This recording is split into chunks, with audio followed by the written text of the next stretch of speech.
De modo que essas coisas são muito de produção. Produção é o outro aspecto do processo da estética e da beleza, é a produção. Uma pessoa produzida é uma coisa, uma pessoa ao natural é outra. Atualmente está havendo um programa aí, ou uma campanha, para as mulheres aparecerem nas fotos mais ao natural. Porque o povo já está começando a ficar tudo igual em matéria de trabalho na foto. Eles trabalham tudo, está ficando todo mundo igual, né? Tudo parecido. Então, está acabando com a individualidade, a personalidade está indo para o passageiro. Então já há uma campanha para não estar produzindo o Photoshop demais nas pessoas. A construção da beleza, né? Agora, o melhor é isso mesmo. É muito chato, e eu sempre falava isso no meu consultório lá para as mulheres. É o seguinte, cuidado com quem que você vai se relacionar com as coisas todas. Uma coisa é você mandar um retrato para uma pessoa, uma foto, e a pessoa não te conhece, ela só viu a foto. E depois ela viu você pessoalmente. Você sempre deve fazer de tal modo que ela goste da foto, mas a hora que vê você, ela vai gostar muito mais. Uma surpresa positiva. Então, veja, a hora que mexe nesses Photoshops, isso é um problema para certas mulheres. O povo não sabe disso, nem fala nisso. A turma da estética, da passarela, os figurinistas, ninguém toca nisso. A turma dos Photoshop da vida. Entendendo? Por quê? A pessoa vai ter aquela decepção. Porque criou uma outra personalidade. Chega e vê aquela caveira, aquele canhão, sendo que a viu aquela esplendência, aquela glória de beleza para ele na foto. Isso aí não dá certo. De modo que, se o gap é muito grande entre a foto e a realidade, quem leva na cabeça é a pessoa. Isso tudo é bom a gente clarear. Eu já via isso na minha década de 70, lá com mulherinho no Rio. Aqui no B, professor? Aqui. Lá, desculpe. Uma pessoa que foi muito exaltada pela beleza física em uma vida, nessa vida ela pode ter uma exacerbação de competitividade pela beleza? Você está falando nessa vida que ela foi exaltada ou noutra? Não, numa vida passada, ela foi exaltada pela beleza física. Depende do que ela fez com isso. Se o resultado final foi ruim, pode esperar, porque ela vem definhada. Ela vem horrorível. Ela não vai mais ter aquela estética. Isso é que eu estou estudando, tem até um verbete aí para a gente falar nesse processo. Mas isso interfere na competitividade? É isso que eu vejo na personalidade conceptiva. A pessoa usou mal, não é só o problema da estética, é a funcionalidade do soma. Se ela não usou bem o soma, aquilo é automático, vai dar uma coisa contra ela. O soma não vai ser igual, vai ser pior. Mas intraconsciencialmente, né, o que isso pode provocar na pessoa?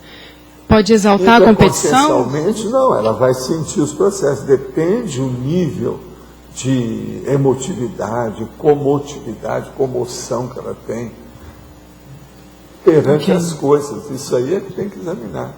Agora, o que a gente vê é o seguinte: há pessoas que aguentam um equilíbrio relativo do soma na continuidade das vidas. Então, veja, na seriex dela, na serialidade dos corpos, os vários corpos vêm mais ou menos dentro de um nível estético. Está entendendo como é que é? Entendi. Não precisa de ser super estético ou super feio. Não, isso é relativo. Agora, isso mostra, essa harmonia mostra o equilíbrio da ficha evolutiva da pessoa. Então, isso é sério. Entendendo? Okay. O ideal para a gente é você não ser nem super atraente e nem também um super canhão. É ficar no meio. Isso é que é o ideal de tudo. Entendeu como é que é? Entendi. Aí, nesse caso, a mediocridade manda. A mediocridade, no caso, é aquilo que em latim a gente falava, in medius virtus est. Quer dizer, a virtude estará ou está no meio da história, no meio termo.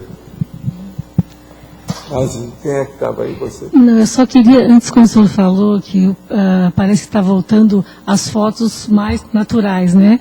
Eu lembrei que tem uma turma se formando na PUC, em Direito, né? Lá no Rio Grande do Sul, que eles tiveram assim, a sugestão do pessoal que está fazendo fotos que deveriam ir o mais natural possível.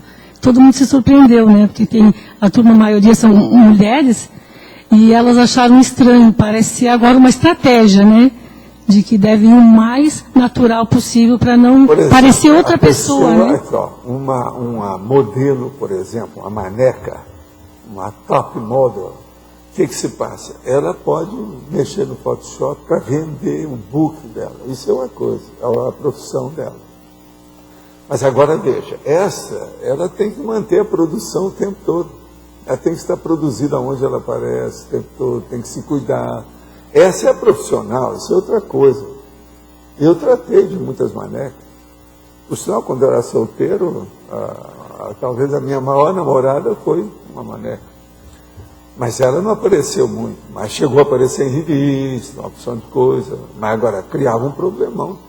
Mesmo depois que ela tinha dado à luz, 30 e poucos anos, era um problemão eu aparecer com ela. Eu aparecia no bistrô lá no Rio, parava o restaurante, a hora que ela entrava. Agora, o que se passa?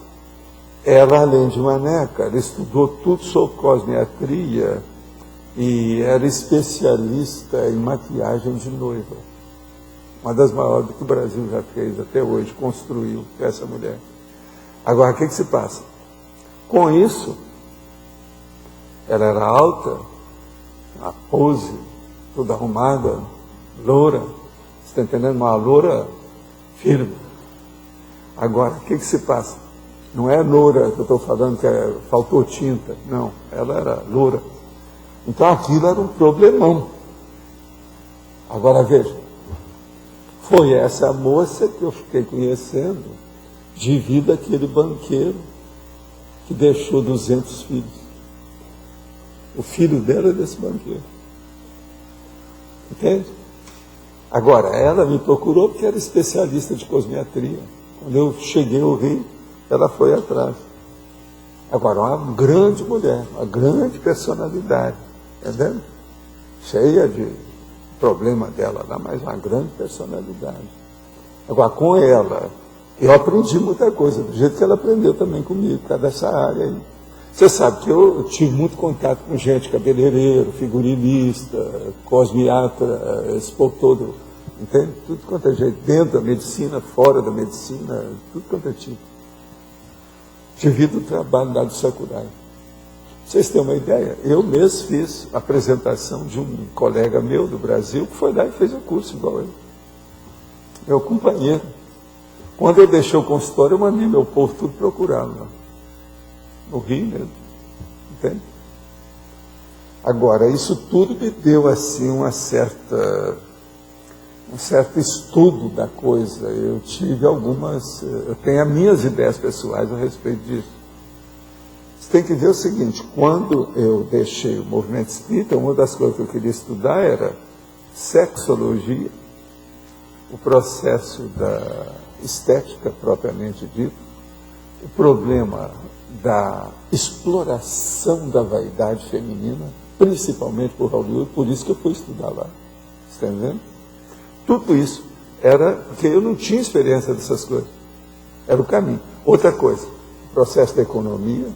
A economia que eu estou falando assim, a grande economia, a macroeconomia e a economia pessoal grande, de alto nível, do Tycoon, por exemplo. Eu não conhecia nada disso. Então foi isso que eu fui fazer, e tudo que eu quis, eu cheguei lá. Com calma, com o passar dos anos, eu vi tudo que eu queria. Com isso, então, a gente viu. Por exemplo, a primeira coisa que eu cheguei em Hollywood, que eu queria saber, era ter o curso junto com os FEGs. Sabe o que é o FEG? São os homossexuais, que são especialistas em produção da mulher, porque os melhores que tem em Hollywood são homens, não são mulheres. Agora, eu tive curso com eles para ver como é que produziu uma mulher, o que é, o que eles olham em primeiro lugar. Agora, eles pegavam lá e pegavam